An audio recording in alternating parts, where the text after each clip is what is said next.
We've only just begun.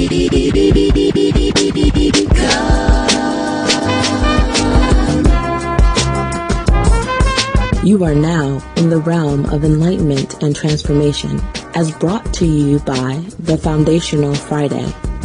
Our core aim is to present an experience, an opportunity for your soul to reascend to its place of origin by cultivating a healthier spiritual awareness and emotional maturity.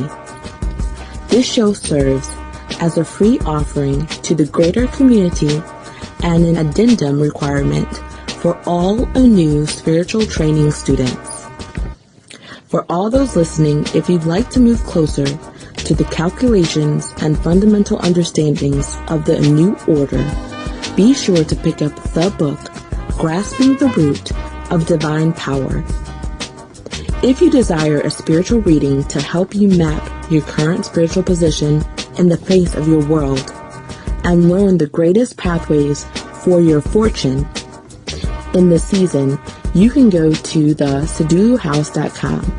That is SADULUHOUSE.com.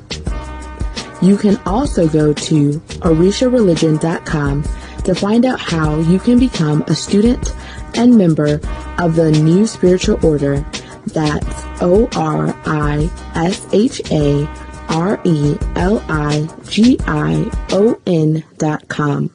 Let us begin. We are again with another Foundational Friday on the Enlightenment and Transformation Network. As always, I am conducting on this journey, Yuya Assaan-ANU, Chief Jegna of the ANU Spiritual Order, as well as the head instructor of the Sadulu House Spiritual Center.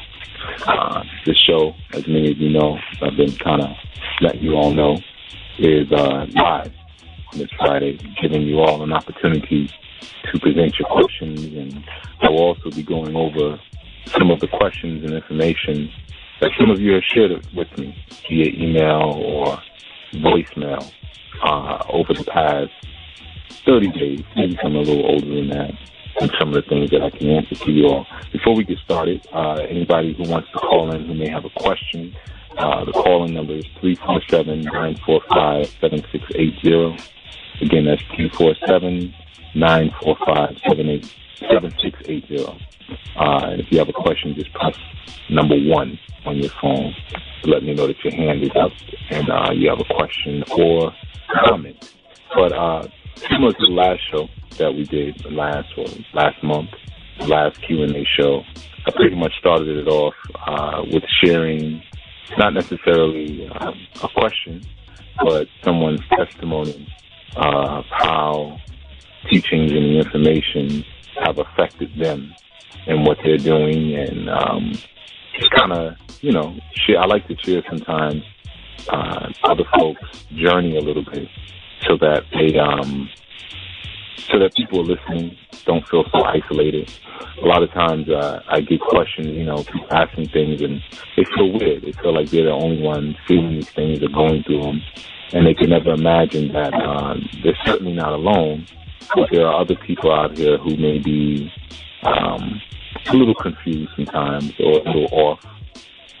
So, I figured I would share this.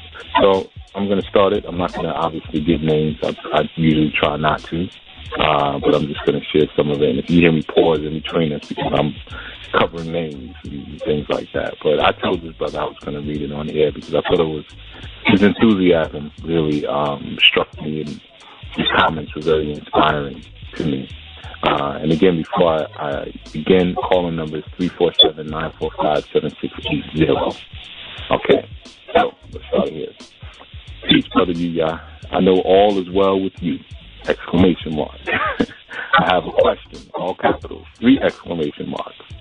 And listening to one of your archive shows where you discussed the harm of wearing a belt buckle around your navel, well, I just recently had a hernia repaired at my navel 2 weeks now.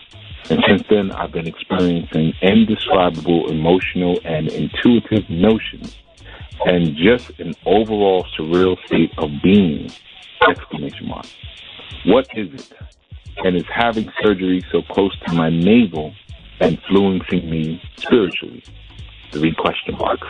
Okay, so you can feel the excitement. That's what I'm sharing the actual format here.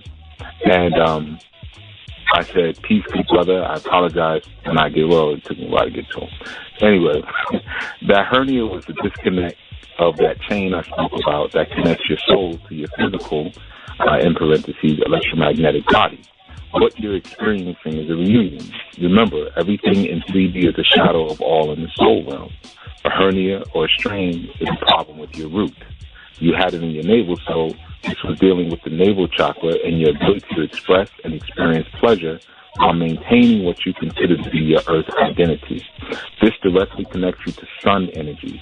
I bet after the surgery you started getting back into quote-unquote doing you again. Music, movies, activities that you probably enjoyed years ago are coming back to you. The surgery was nothing but a ritual. Remember, ritual reenacts a celestial event. So you had chakra work done. Explore more of you. That surreal state you speak of is you becoming a baby again. Go back to the things that make you feel most secure and connected.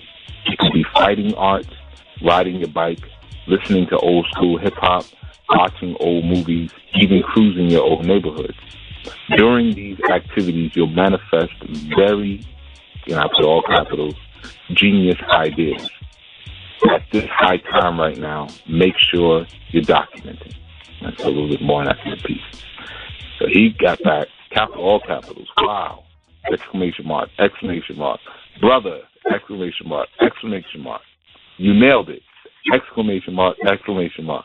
I have been super nostalgic. 4 exclamation marks. Hours of ish is S-H-I-T, quote unquote, revelations.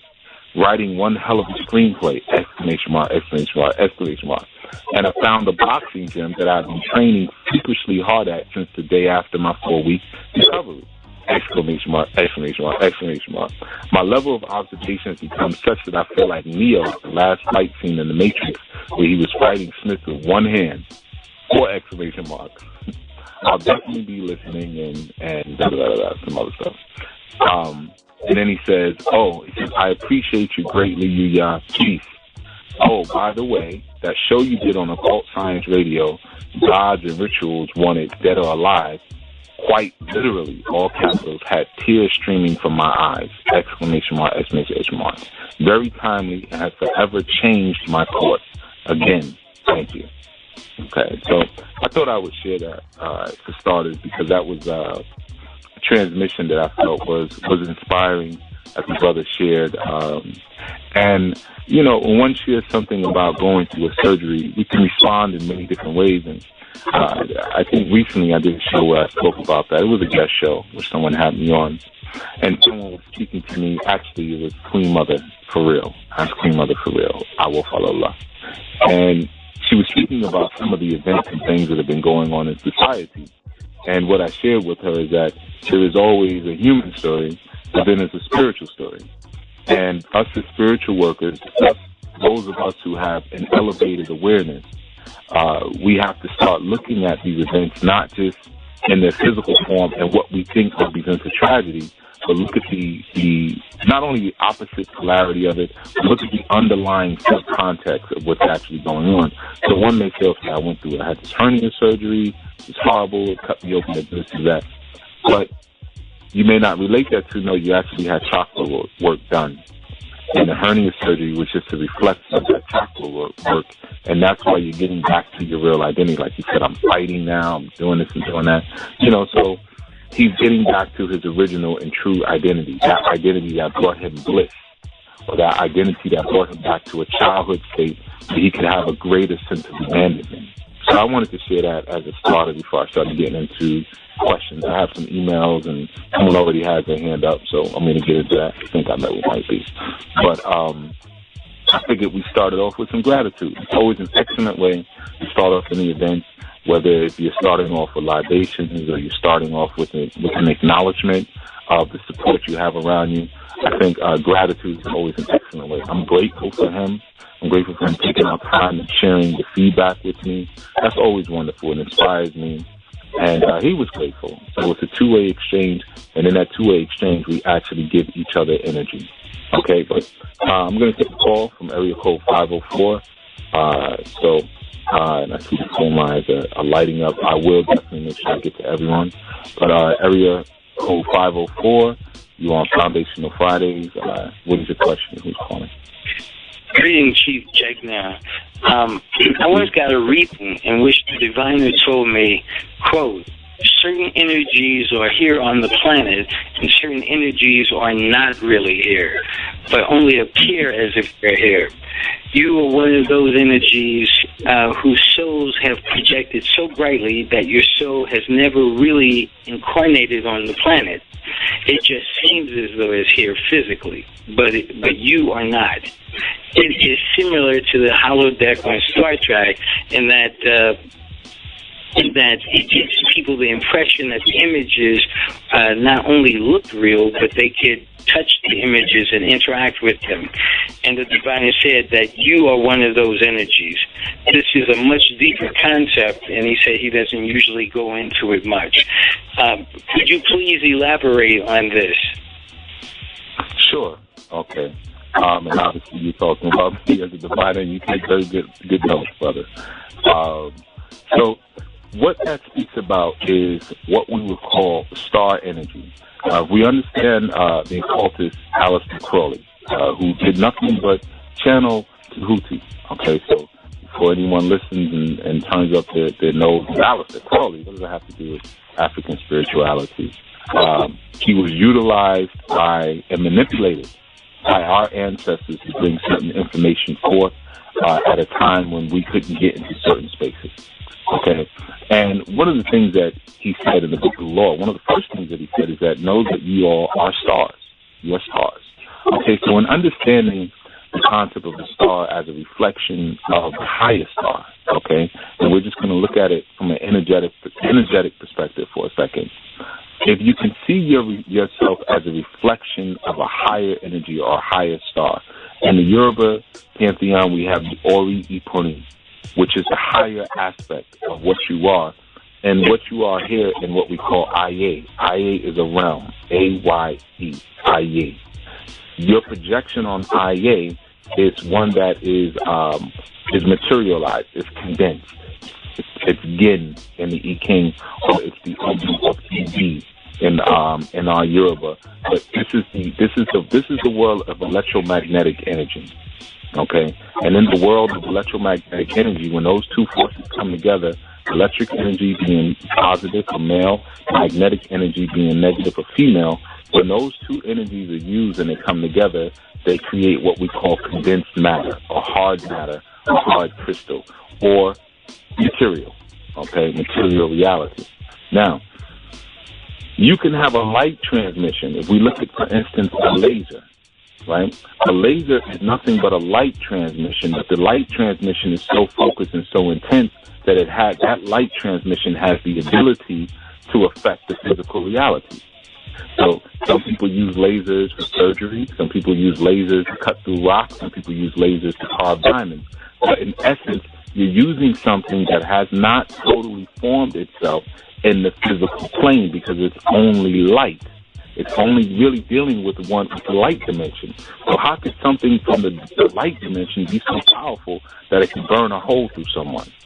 Because the intensity of the focus is so unified that it's able to present itself, or it's able to project itself in what seems to be a 3D way in 3D reality. But in fact, it's not really here. It's just a strong, intense projection. No different than when little children take magnifying glasses and they burn ants with them. They take the projection of the sunlight and they focus that light on the ant and they burn it up. Now, the actual sun is not there burning that child, but the projection is so intense that it's able to affect something on the 3D reality. Okay?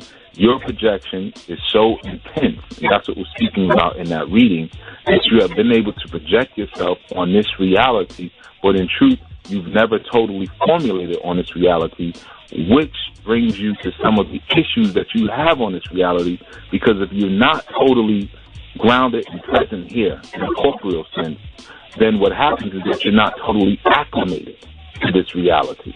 Can a hologram truly acclimate to being a human? It's very difficult. So the challenge is even greater. Though it may seem like something that one can puff their chest out about and be proud about, and they can in a sense, it actually makes the work a little bit harder because of the challenge in acclimating people who are actually here. That is your expounding. Ashe, Motu Pueo, Chief Jegna. Modupe, my brother. All right, beautiful. So we're going to go to, now we have a caller at area code 614-515. Okay, 614-515, you're on Foundational Friday. Please state your name and your question. Yes, my name is Barry Scott. My question was, Hey brother, how you doing, man?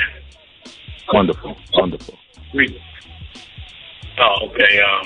I sent you a question about several deities. We had talked before. You gave me a reading, and I was like, asked you about Ganesha, Aaron Samdi, and I asked you about Legba. And my question was, were these manifestations were these deities all the same deity, like different manifestations of that one deity? Right. Okay. Now, here is when we get into the manipulation or the understanding of perceptual reality. Okay. For some people, none of them are deities. Okay. For some people, they're just mythological figures or they're just religious figures. Okay. So when we decide to give any of those energies the honor of calling them a deity, you put them in a certain place. The first thing you have to understand, and I know it may not seem totally related, but it is. I'm coming around to what you're asking because it's connected. When you call upon, or when you even refer to any of those energies, when their names come out of your mouth, you're actually giving them honor. Okay, it may not seem like it. It may seem like they honor you with their presence when you come down and they possess a person, or they honor you with the presence of just allowing you to know who they are. But that's not actually the case. It goes back again to what the last caller was asking about in terms of the holographic projection. Okay, these entities that you're speaking of are nothing but holographic projections from another source concept. Okay, so when you're speaking about Baron Samdi, or you're speaking about Ganesh or Ganesha, or you're speaking about Ilegba, or you're speaking about Ilegbara, or Eshu, or Tehuti, or Lucero, or the Christ, or all of these figures, Pan, Pineal, they all represent the Onibo Day, which we say in Yoruba, which means the gatekeeper. Okay, the one who keeps the inside and the outside, the one who stands at the gate. Okay, they represent the gatekeeper, but in fact, they are not the gatekeeper. Okay, so it's very similar again to when we're dealing with soul energy. When we say, hey, I'm trying to represent my higher self. Well, you can only represent your higher self. You can't really be your higher self on Earth because that energy would be too powerful to even exist in this dimension. But you can be a reflection of your higher self. Okay? So when you're dealing with those particular energies or those archetypes, they are a reflection of the cosmic force of segregation. That is the root. So what happens, because they're reflecting that cosmic source of segregation, depending on who they're reflecting themselves to or who comes to a negotiation and understanding of that energy, it will affect and change how they perceive it. For instance, Baron Samdi, the name Samdi means Saturday. Okay, Baron Samdi is Saturday. Now, Saturday we know comes from Saturn. Saturn we know comes from Set or Satan, the archetype of reality. Set or Satan, again, was another gatekeeper. Okay, very similar to our Eshu or our Ilegba. So we can actually go through not only just the etymology, but we can go through the mythological intelligence and the mythological history to see how that same source energy of segregation presented itself to different people at different times, and those different people called it different names based on their level of understanding. For instance, you may see Baron Samedi. Some people may not even know Baron Samedi means Saturday. They might not know that means Saturday, or why it's Saturday, or why it's Saturn. You know, they may not have that understanding. Mm-hmm. So, you know, it really deals with... Go ahead, brother. I'm listening. I'd say what was amazing about it, I had a dream about him. It was like a week earlier. I was going to get a haircut, and I'm turning at the light, and this lady, and it's Saturday, and this lady is walking toward me. She's got the top hat on. She's got her face done like a skull, and she's walking with a cane. I started laughing like, whoa. Like, man. Right. Yeah. That's the thing. It's now, you might look at that lady and call her a deity and start worshiping her. Or you might say, oh, wow, she's reflecting that energy that's currently working with me right now. She's just reflecting it. And ultimately, she's just a dot. She's just a stop-off dot point in a circular string or a circular connect point that leads right back to you. Okay? So when you're working with the energy of Ganesh, or you're working with the energy of Eshu, or Ilegba, Ilegbara, Eshu Nimbio, Eshu Laroye, Odara, we can go on and on. Anytime you're working with any of those aspects or any of those reflections, what's happening is that Eshu is working with himself. You are that energy. You see, ultimately that source, it comes back to you again. And you are projecting yourself into various avatars based on your level of understanding at the time. So, for instance, when laser technology started to come about, laser technology, it heralded a time where man was coming into the understanding of light consciousness. Okay? So once the metaphysicians started really to get a grasp on light consciousness, you find the scientific community starts tapping into laser technology a lot more. So for them, that may be their deity. That may be their archetype. If you would have said, well, hey, you know, all you guys are doing are just now finally understanding the prism that we call Obatala. You know, they might not look at it. What are you talking about? But they can understand laser and prisms and light refractions and things of that nature. Okay? So it's really, when we say a deity, it's if you decide you want to make it a deity. In truth, when we're dealing with these energies, none of them are actually deities. They're not gods. Because a god is so small of a form of something. A god is only, even by definition, something or someone who has great influence on you. That is a god. Okay? These entities and archetypes move beyond our understanding of God or our desire and our creation of God. Because a god is something that's manufactured. Okay? God is not something that comes to you and says, hello, my name is such and such, the God of so-and-so. It doesn't even work like that. Okay? We say, you are the God of this. We need you to be this, so this is what you're going to be called. So, in working with those particular energies, you can work with them individually because each one will give you a different shade, a different flavor of that gateway path. For instance, when you're dealing with Ganesha, that name correlates with Ghana. Okay, that's where the name came from. So now we say, okay, well, what sense does that make? Ganesha and Ghana, or Ganesh and Ghana. How is it that they have the same name? Why? Well, when we understand our story, we understand that Ghana served as a gateway. It was a gateway between worlds, what they call the New World, the Old World, or what they call what began the Ma'afic journey over here to North America. Ganesha, or Ganesh, lives in Ghana. And by understanding that travel or walking through that gateway, or what we call the middle passage, that gateway and what happened on the other side, it will give us more information of the tools of Ganesh. You see? So, and the same thing with Eshu. When you look at Eshu's name itself, the word, it means to initiate or to begin. Okay? So the Eshu aspect is the aspect that keeps you in your back. It says you better do something. It's not the aspect of segregation that allows you to stand at the crossroads for 3 years not making a decision. That's not Eshu. Eshu says, I'm going to make you do something, even if it's something you're going to regret, but you're going to make a decision. You see, so each energy, comes with something different. Baron Samedi comes with that energy of, crossing through the gateway, or again, of course, he's also called the Lord of the Cemeteries, but it's that Osirian, or that Osor energy, that Lord of the Underworld, that Anpu.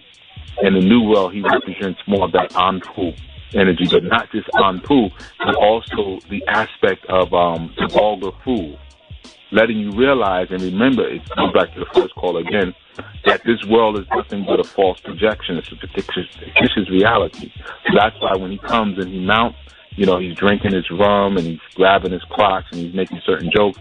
He has one eyeglass in, one eyeglass out, because he lives between these various worlds. So each archetype will give you more information about the source. And the source, when you're dealing with that energy, is segregation. The force that separates things, the force that makes species, that says, no, this is a monkey, this is a giraffe. Okay, there's an exact energy in nature or in the cosmos that keeps things separate from each other. That's necessary. Okay, so that way we have what's called the law of electromagnetics, or the law of polarities. There's an energy that says electricity over here, magnetism over here. That's why Eshu's colors are red and black. The red is electricity, the black is the magnetics. That's why he's an androgynous energy. Okay, so each one gives you a different story of the overall big story. Okay, sure, brother. That's not a problem at all. And invocation is just so you know, with Eshu, with Baron Samedi, and with Ganesha. With Ganesha, one of the easiest things you can do is get a hold of a white elephant. A lot of times you can go to certain spots and you can get Ganesh statues. You don't have to get a humongous one. Sometimes you can get the little small brass ones. That's cool too. And what you do is you burn curry. Burn curry as an incense to your Ganesh. Okay? Keep him soaked in curry. And I'm talking about regular curry you get from the store. You don't have to go get any special Indian curry. Regular yellow jerk chicken, curry chicken, curry goat curry. Okay? And you burn that to your Ganesh, and you can also bathe your Ganesh in that curry as well. But you could burn it as an incense. Use that for invocation, especially when you need to invoke feelings of humility in people. Okay, one of the key things with Ganesh is an archetype of humility. That's one of the reasons why when you look at the Ganesh image, you always see a mouse. Obviously he's the elephant, and he has one of his tusks is broken, and he's holding it in his hand. And usually down near his feet, you'll see a mouse, and that mouse actually represents humility, because you know that elephants are afraid of mice. So what that represents too is being the fool. How could this big giant creature be afraid of a little mouse? Okay, but it's that humility aspect. Okay, also that broken tusk represents the Tahuti aspect of Ganesh. He's a scribe. That's why his tusk is like that, because he uses his tusk to write things out. Okay, so these particular activities that you would do, you could just get a medicine card with the picture of an image of a mouse on it. Or if you had a piece of elephant tusk, or if you was just writing. These are actually all invitations to Eshu, because in that moment, or Ganesh, you're being Ganesh. Okay? So that's one thing you can do for invocation with Ganesh. For invocation with Eshu, a real simple thing you can do, take a knife, put it in the ground. You can put it at the base of a tree, or you can put it at a river. The reason why we say the base of a tree is because a tree represents a gateway between two different worlds, the heaven and earth. Okay? So a lot of times when we say, well, you got to meet Eshu at the crossroads, we tell people, oh, you got to go to a four-way cross sign. That's not true. There's various different roads or worlds, between different choices you can make. You can climb up the tree, or with water. Underwater is a whole other world unto itself. So a river edge would also qualify as a crossroads. You could put a knife right there. You could pour rum over that knife. You could burn tobacco, or you could smoke right there. Put it right in the earth to Legba right there, or give it to him as an offering right at that crossroads. Obviously, you can always use palm oil, but you can also use olive oil for Eshu as well. A lot of people don't know that you can use olive oil. So there's various different things that you can do. Throw money there, copper. Make sure it's copper. It's pennies made before 1984. You just throw and think at them. And these are different ways that you can do your Eshu or Legba invocations. And Baron Sambi is actually similar to Eshu. You can invoke him at cemeteries as well, but you can also use that energy of the cross for him. And when you use the energy of the cross, don't just run into any religious supply store, because they're going to sell you the bad cross. The bad cross is the one where the vertical path is longer than the horizontal path. Don't get that. It's a trick. You want the equilateral cross. Okay? The equilateral cross is the perfect balance between heaven and earth. Okay? The horizontal represents earth, and the vertical represents heaven. Okay? But when you have that long stem at the bottom of it, really you have a sword, first of all. But aside from that, when you have the long stem at the bottom, it represents a fall to earth. How the fall is elongated. That's not what you want. Okay? But you can use a cross, you can make a cross, and do the same thing that you would do as you give them some rum, you can give them some hot peppers, things like that, and the best thing with Baron Sambi is to get loose. You want to invoke and bring that energy forth. Do activities and exercises that remove ego from you, like dancing, especially if you're dancing and spinning at the same time. Okay? And then when you stop spinning, you can drum, or you can listen to music, things like that, and you give those offerings to Sambi. You can do that at the funeral yard or not, but either way, that's a very powerful way that you can invoke him. Okay. All right? Hey. All right. All right, brother? Not a problem, my brother. All right? Not a problem. All right, thank you. All right, you're welcome.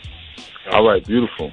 We got our phone lines lighting up here. Again, I'm going to give the call-in number for those of you who want to call in.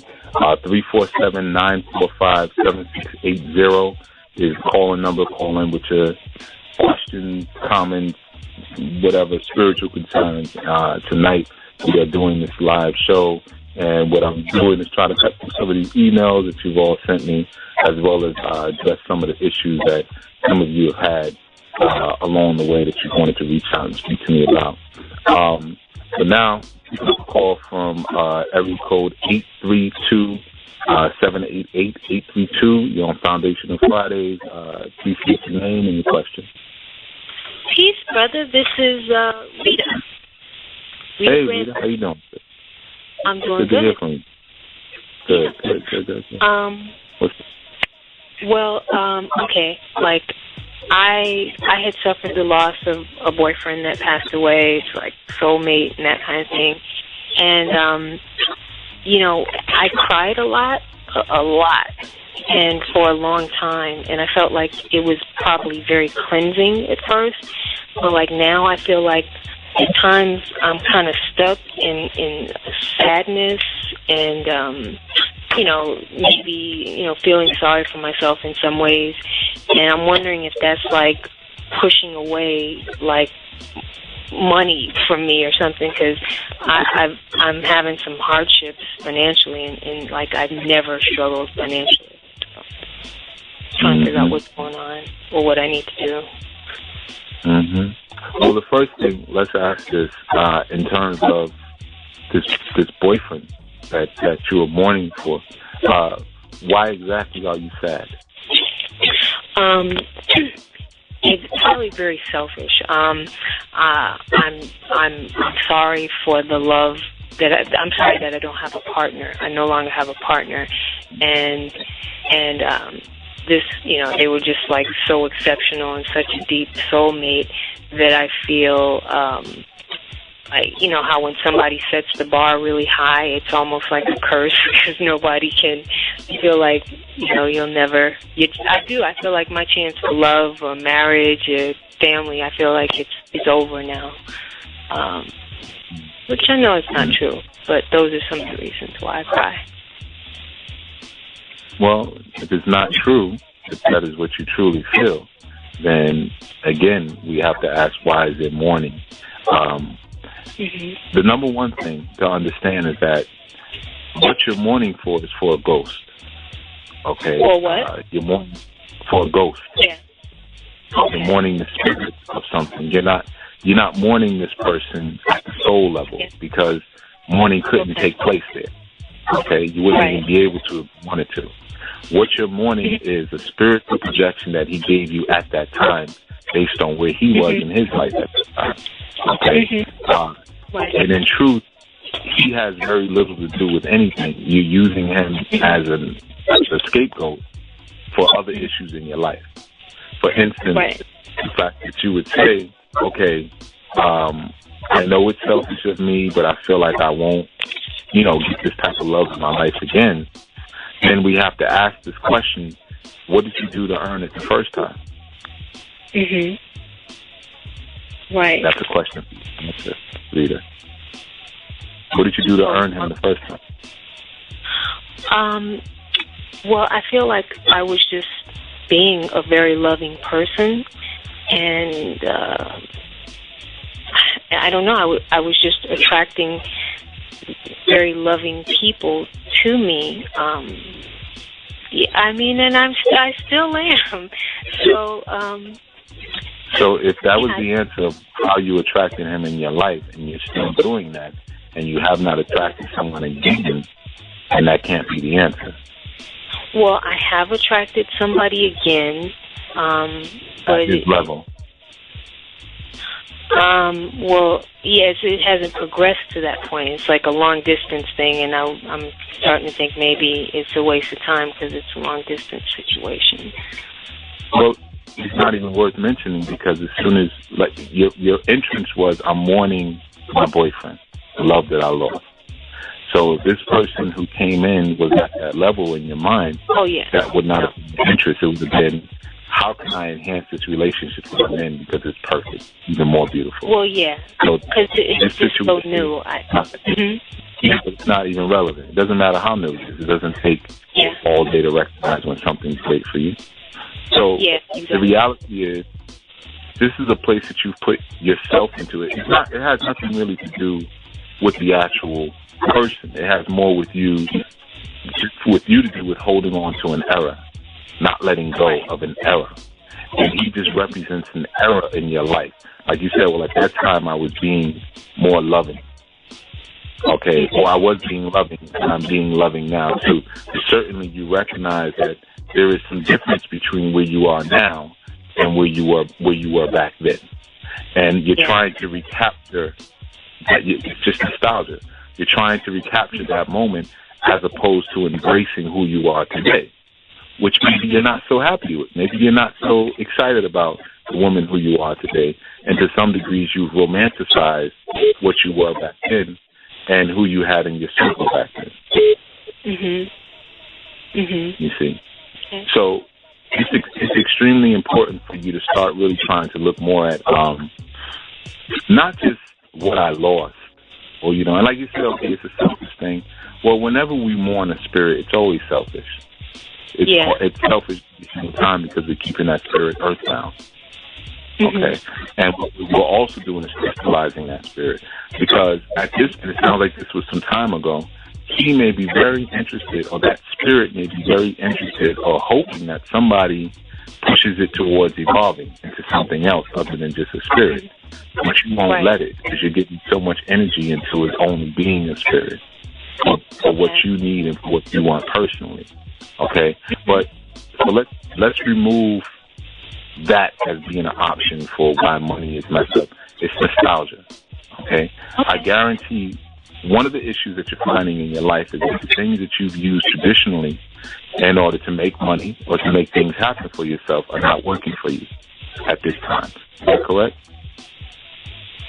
I don't know if it's traditionally. I mean, I'm a photographer, so but yeah, my work has just been slower these days, and I don't know if I'm pushing away. How long have you been a photographer? Like about 5 to 6 years. So that would qualify as something that's long enough to say something you've been doing traditionally. So what I mean is like your traditional format of getting things done. Right. Mm-hmm. One of the problems is, especially when this young man transitioned on, the walls of your reality changed. Yeah. But you refuse to realize that you're now standing in rubble. Mm-hmm. Okay, so the building collapsed all around you, and somehow you weren't killed in the collapse, but you're standing amongst rubble and still waiting for people to come into the storefront. And you haven't really recognized the fact that once those walls of reality change, everything had to change, even down to how you generated wealth had to change, even down to how you generated and conjured up your mate has to change. Mm-hmm. Everything has to change at that point, but you don't want to change. You want it to be as it was. So you're even when you're recollecting or you're thinking back on, reflecting back on this young man, you're saying, yeah, well, he was this, he was that, I'm mourning his loss, and I haven't had that since. Well, you'll never have that again. Right. But you should be looking to transform yourself into something and someone that now accommodates something else in your life. That hasn't happened. That's the problem. That's the one problem that transcends both of these things that you consider to be challenges. That's the problem with the mate mourning, and that's the problem with the wealth. Mm-hmm. You have not crossed the bridge into your new reality. Right. Exactly. Now, so let's say if we could strip photography from you in this moment, for whatever reason it is that you have attached yourself to the idea of photography, what would it be? You mean what would I do in place of that? Yes. Well, I have sort of like a clothing resale business that is kind of like emerging out of this because I, provide the wardrobe and stuff for all my shoots. That's kind of turning into something and like redesigning and fashioning and stuff like that. That's kind of turning into something, even though I didn't expect it to. Mm-hmm. But there's also very little enthusiasm behind it.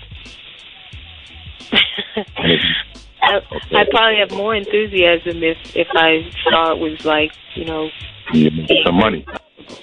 Yeah. Right. But the reality is, yeah, I mean, it's cool. Photography is cool. So either one you're going to enjoy. But the reality is, if you look at it, whether it's that or whether it's doing photography, they're both connected to the same reality, the camera, image. Yeah. Mm-hmm. Yeah. Okay? Mm-hmm. Maybe it's time to step away from image. Okay. Okay. So when you're standing in front of the camera, what you're doing is you're trying to capture a moment. You're trying to really encapsulate energy. Okay. When you look at the word camera, one of the original meanings of the word camera is chamber.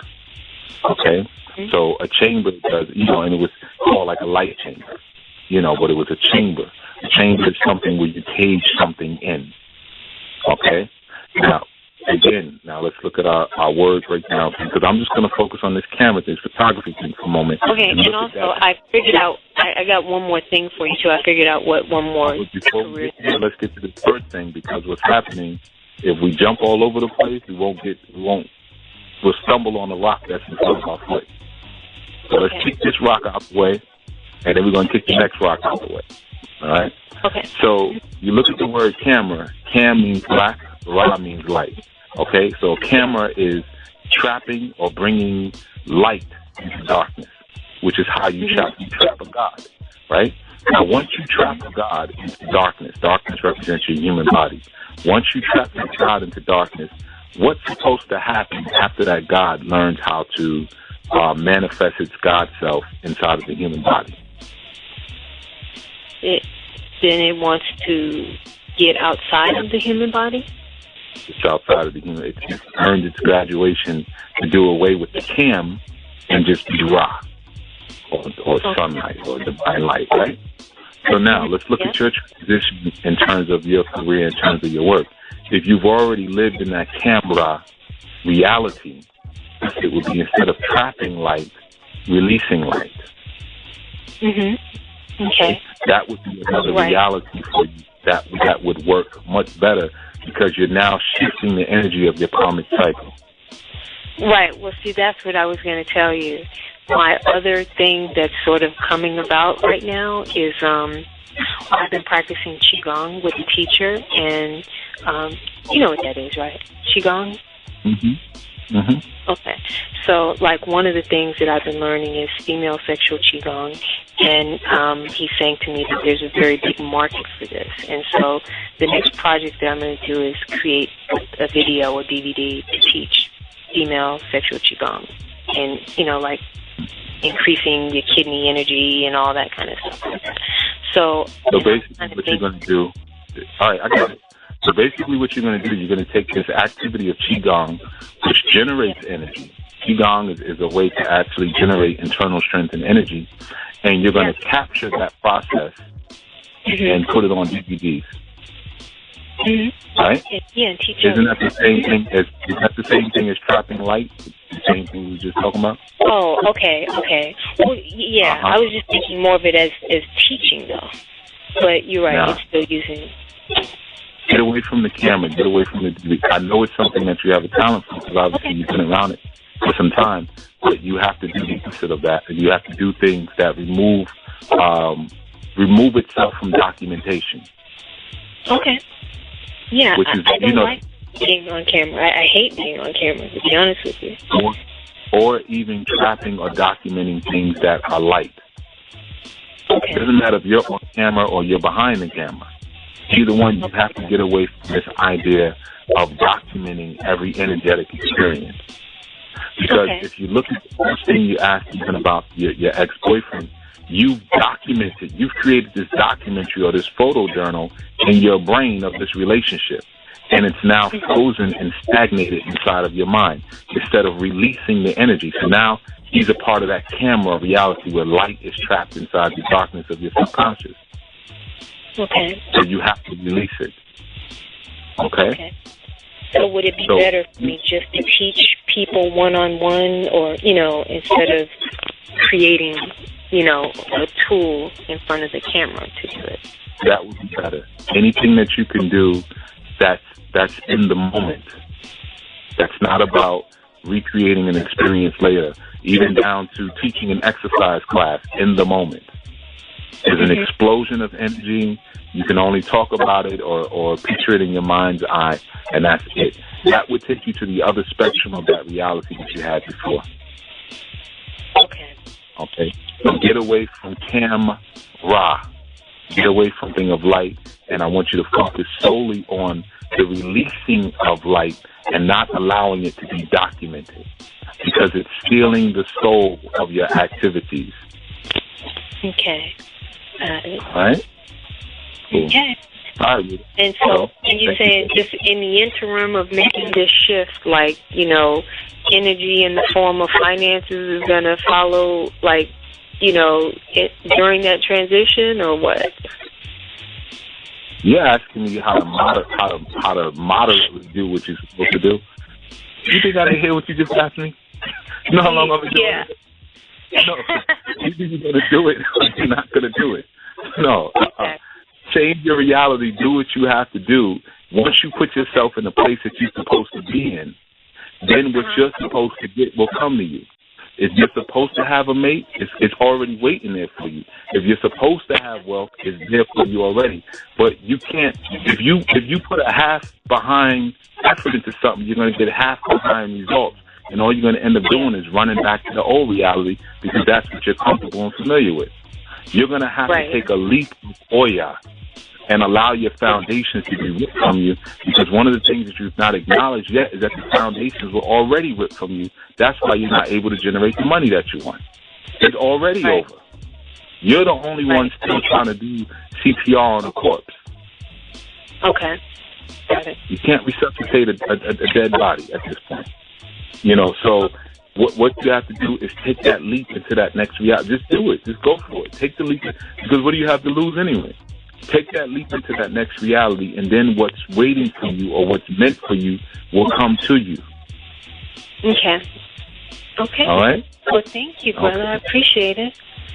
You're welcome. Okay. No compromise. Bye-bye. All right? I won't. Enjoy your energy. Bye-bye. All right. All right. Okay, beautiful. We still have phone lines lit up. Yeah, and you know, for all of you guys listening, if you're going to do something, do it. If you're going to do it to death. Okay? That is one of the reasons why you're here on the planet. You're not here on the planet to do anything really moderately. I know we say do things in moderation, but, you know, at some point you have to experience the extremes of things. You know, you have, that's that Oya energy. For any of you who cast Ilogun or you cast Odu, when that energy, or that Odu of Osha Meji appears, that Odu is not only saying that you are facing maybe a very vicious enemy, but it's speaking about the losing and the abandoning of your foundations. Okay, just like when the wind takes off from the ground and it goes into the heavens, it's abandoning the ground, it's abandoning the foundations. Okay, and in that moment of abandonment, in that moment that you're willing to move beyond your foundations, just a second, just a moment, is when all of your blessings and all your strength will come to you. Okay, so, you know, times you got to just, I don't want to just say let go. I don't want to be generic in that sense. But you definitely have to respect the process. And you have to know when your season for something has expired. And that is one of the hardest things that we can do. But when you stay in something beyond your season for it, you will be attacked by the new members that have taken that place in there. You know, it's like if you're in an apartment or a house or a business and your leases ran out and your lease is not renewed, the new inhabitants are going to be hostile towards you. Okay? So you have to know when the season is over. That's why people who get readings from me, as you all know, those of you who are listening, I always say, in this season, you are. I very rarely say, in your life, you were or you are, because things change. Everything has the possibility to transform. Everything has the possibility to transmutate if we're willing to take those leaps. But usually what we're holding on to in terms of what we consider to be security is nothing. It's nothing, because nothing is secure here. Nothing. Unless the only thing that's secure is your soul. That's it. And the only secure aspect of your soul is the fact that it has an inclination towards evolution and progression. The soul does not desire to sit still. So if you sit still, the soul will orchestrate situations in your life where you will be forced to move. And if you don't move, then it'll kill you off, and it will do it again in the next lifetime. But you're going to have to move. Okay? So actually, I wanted to address some of the emails before we, skedaddle. But there was some emails coming. I'm just going to go through some. I'm try to pick some of the quick ones. But okay, this is from Chris Chang from Facebook. Sent this in, and he said, well, first he expressed appreciation for the information, and he said, I wanted to know, what does it mean to have the energy of Amun-Ra? What would that represent in Ifa system? And he got back to me and said, I'm thinking Oludumare. Now, first off, if you're listening or you're going to listen later in the archives, I do appreciate very much the manner in which you asked the question. I like the fact that you asked the question, but you also showed you gave a contribution of your own thought. Not only your own thought process, but just, even if it was a guess, although I know it wasn't a guess. There's nothing worse when people come and they just want to ask really baseline questions with no thought on their own. I tell everyone, whether it be students or whoever, do not approach me with lower tier questions. It's actually disrespect at this point. Approach me with your solutions and then ask me to review or critique your solutions. I'm not here to tell you what to think, but I will certainly give you some tips and some advice on how to think. Okay, so I appreciate that. Chris Chang, he said, he asked the question, And he also said, well, this is what I'm thinking it might be, which is excellent. But in terms of that, no, Amun-Ra would definitely not be Oludumare. Okay, Amun-Ra is the unseen aspects of divine or corporeal manifestation. When you're dealing with Ra, you're dealing with divine light. Okay, and that divine light expresses itself through the formation of hard condensed particles. Us. Okay, so and Ra is also represented many other things like information, truth, but more importantly, when you look at the symbol for Ra, you'll see a circle with a dot in the middle of it, a little black dot. Okay, and with that, I also need to give a verbal libation to Dr. Richard Wright, who transitioned recently, and he was one of the earlier pioneers of theories and studies and explorations on melanin. Okay, and he had a book, and one of the titles, or I think subtitles, was The Black Dot, Science of Melanin. I urge all of you to pick up that book. And I know, especially I was speaking to someone about this earlier, amongst the conscious community, quote unquote, a lot of the information is extremely, it's just regurgitated information. I mean, let's be honest, it's just, we go through different phases, and some phases are, I'm going to regurgitate something, but I'm going to put a bunch of curses in the middle of it, or profanity, I should say. And that makes it my own. Okay, but the work of Dr. Richard Wright, I feel hasn't really been projected or emulated as much as some of the other works, and it's still very groundbreaking. Okay, so I would advise all of you channelers out there, definitely open up a channel on Dr. Richard Wright. He will give you some good information, and certainly pick up his book, books. So, pick up his book, on melanin, and it will help you. Actually brings us to this answer of this question.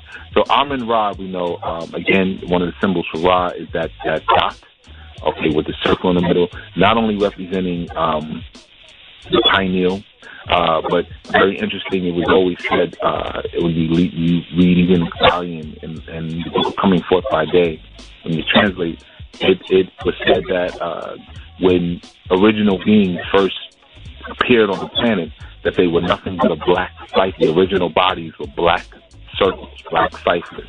Okay, and this is actually one of the original origins of the word parfait, and parfait actually is where we get the word perfect. Okay, perfect, parfait, and kush come from the same root. Very interesting. And they were supposed to signify that black dot, or that original presentation of original people when they first showed up on the planet. But so that's Ra, that circle with the black dot in the middle. The black dot also represents balance. It represents your middle point, not going to extremes and staying there, but finding your middle point within the radius of that circle. Right. So that is Ra, and then you have Amen, which he has here, A-M-E-N, and we know it's also A-M-U-N, Amun, okay? And Amun represents really the more powerful aspect of Ra. It's the unseen aspect. The unseen is always more powerful than the mundane, or what we would call the profane, or what we would call the apparent. Is always weaker than the subtle. Okay, so Amen represents that subtle energy. And it's the same Amen that people say after they say grace or a prayer, because what Amen represents is the acknowledgement of things that are going to occur that we don't even see. When we say a prayer, we have faith, and we know that these things are going to occur, so we say Amen, which is a sealing on that actual prayer. Well, some people say that, right? So Amen or Amun represents that 97% of reality that scientists say that we can't even see. For any of you listening, you're probably sitting in a room or a car, even if you're outside, and the majority of what's inside of that space is what we call air, and you can't see that. Okay? That's the Amun or the Amen aspect. But certainly, if it were not there, you would not be alive. Okay? But everything else that's in that room could not be there, and you would be perfectly fine. Okay, so Amun or Amin is the subtle, unseen aspect, whereas Ra is the more mundane, apparent. This takes us to the understanding of the sun, which is really nothing but a black ball in the sky. It's certainly not yellow, because nothing that burns that hot for that long would actually be yellow. Okay, it would be black, sooty. Okay, which soot or shit is one of the original names of God. Okay, but in any event, scientists have spoken recently about this black hole that they found that sits right behind the sun. Okay, now of course our ancestors were always aware of that black hole, and they called it Amun. And Amun brought forth Ra. You know, Ra came out of the darkness of Amun, and Ra is cradled by the darkness of Amun. Amun is a cradle. Darkness is a cradle for light. So it's not that darkness totally dissipates or disappears when light comes. No, it will sustain itself within a space because it can sit within the cradle or the throne of darkness. Darkness also being that womb. Okay, so we look at Ra even as positive energy or masculine energy, and we look at Amin as negative energy or feminine energy. We understand the electromagnetic and creative power of Amun Ra. Okay, so now what would that represent in the Ifa system? Well, Amun Ra being the unseen aspects, the powerful unseen aspects of creation, would really more be represented by either Oduruwa, or, you know, Amun just itself would be Oduruwa, or more so a realm, okay, like the Okan realm, okay, but Amun Ra would be more Oduruwa, that cradle that all things spring from, okay. So Oduruwa being the womb, we covered this in another show. Odu means womb, the Y, and then going through the whole definition, it's the womb of the blackness, the womb of blackness, the womb of the black woman, which serves as a throne. And you see that when you look at Kemetic structure. You look at Kemetic statues, and you see the image of baby Haru on the lap of Set being suckled at her teeth. It's showing that the king always has the throne, always has the throne of the mother, always has the throne of the womb, and that's where his power springs from. So, Set, because they could have just been positioned a different way, he's always sitting on her, which this was later stolen for pictures of baby Jesus and Mary, right?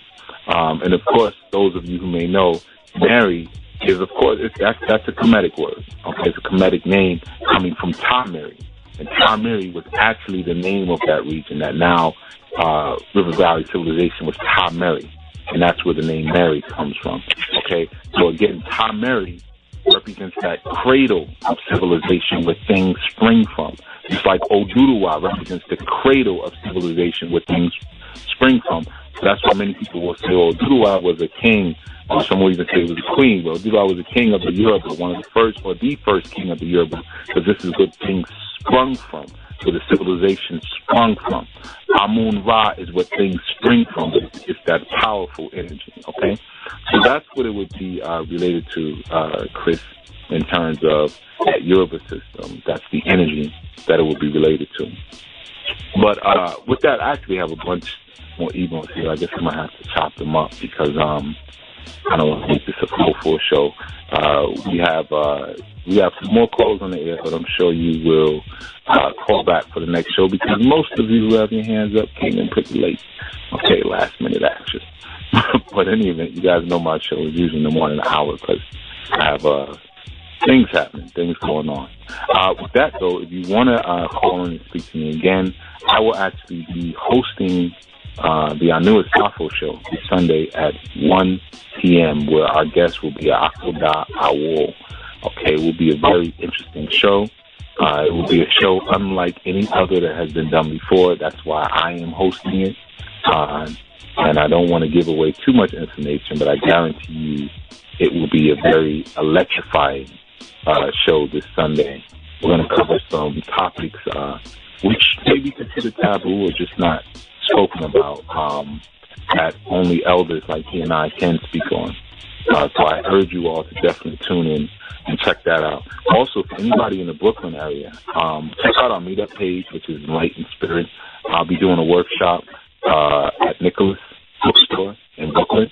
I believe it's on the 19th of January. I'll get back to you. I think it's on the 19th. But if you look at Meetup, you see the date over there. But I urge you all, definitely come through. Those of you who want more instruction, I've been doing a workshop, of course, self-actualization. That's a thing that I flow with from various different angles to speak about self-actualization and how we can continue or finally be us. How we can get to finally being us and getting away from all these extra gods that we're told we need to worship and finally being us, which was the plan when you got dropped down here on the prison planet. Okay, but definitely, come through and check me out there. There'll be more information forthcoming. And like I said, this Sunday is guaranteed to be a powerful one. We also have a very interesting show that I'm working on now, and I see you in the chat room, Brother Yancey. And I think people will be very interested in that one. One of the show topics I'm working on now is dealing with people who are practicing alternative sex styles within the conscious community. Again, another explosive, possibly, but it won't be on my show, but another hot seat topic that a lot of people don't want to touch, or when they do touch, it just turns out being a big circus. And I think that's a shame for those of us who really want to understand the perspective and maybe even the struggles, maybe even some of the pains or some of the whatever of people who are practicing alternative sex styles, what we would consider to be alternative. And I'm going to say the alternative is anything outside of heterosexual activity. So you can throw anything you want in there and put your own story to it. But I think there's too much shunning that goes on in terms of when people begin to ask questions, they immediately shut down. And part of that is because of our own ignorance, just not knowing, and a lot of times what we don't know, we seek to destroy or control. And sometimes it's not just enough to, tell a person, well, hey, that ain't African, that's wrong, keep it moving. If we truly desire to be spirit workers and to help people, we need to understand people. And we need to understand people from different walks. Okay, not everybody's going to come up with the same level of insight, perspective, or even reverence for these spiritual systems that we've invested in. Okay, so one of the aims that I'm striving to do is to start pulling in certain people from different quote-unquote walks and getting their perspective on things and, bringing some things to light. Because the more we can bring things to light, the more we can scatter away the challenges that hide in the dark. They don't need to be. We need to bring things to light, and all those things need to be kept behind scenes, and one of which is our arguments.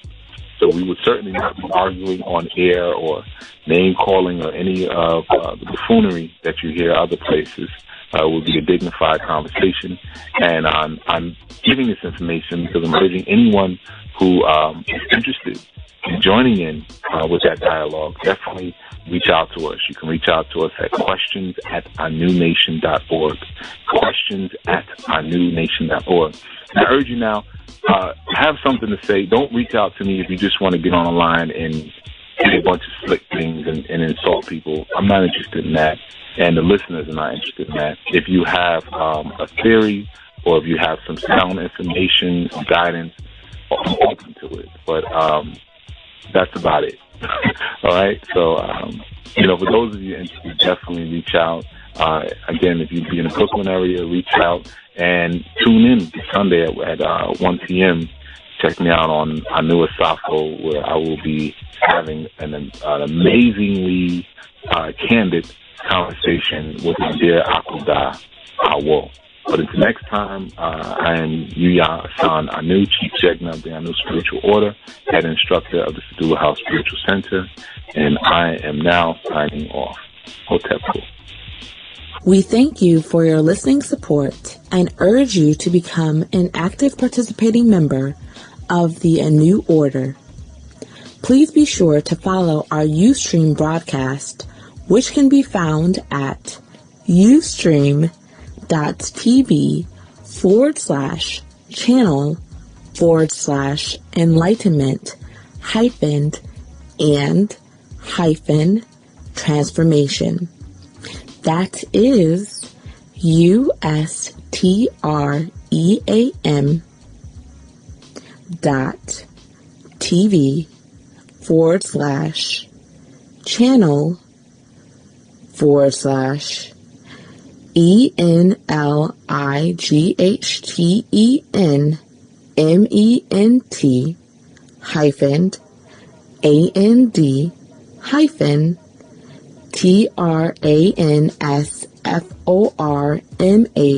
TRANSFORMATION. Also, please be sure to sign up for the ANU newsletter, which can be found by going to anunation.org. That is ANUNATION.org.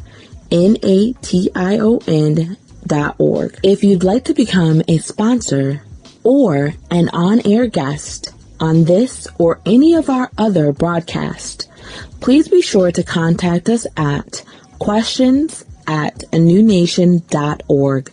That is the word questions at anunation.org. Thank you for your continued support and be well.